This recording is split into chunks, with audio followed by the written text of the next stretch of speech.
আসসালামু আলাইকুম বন্ধুরা, আমি আজকে ঢেঁড়স দিয়ে ডিম দিয়ে রান্না করছি। কেউ কি কখনো ওইভাবে ঢেঁড়স দিয়ে ডিম দিয়ে ভাজি খাইছেন কিনা কমেন্ট করবেন প্লিজ।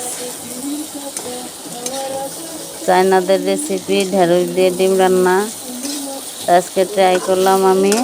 আপনারা রান্না করে খেয়ে দেখবেন, অনেক মজা হয়েছে অবশ্য। রান্নাটা ঢেঁড়স দিয়ে ডিম ভাজি, আবার ডিম দিয়ে ঢেঁড়স ভাজি একটা বললেই হয়। অনেক সুন্দর হয়েছে রান্নাটা, অনেক স্বাদ হয়েছে। এইভাবে রান্না করে খাবেন, ঢেঁড়স দিয়ে ডিম দিয়ে, অনেক সুন্দর হয়েছে।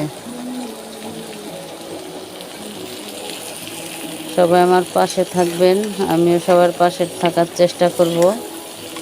আমিও সবার পাশে থাকবো, চেষ্টা করব না, আমিও সবার পাশে থাকবো। আমার পাশে সবাই থাকবেন, সবাই সবাইকে ভালোবাসা দিয়ে যাবেন,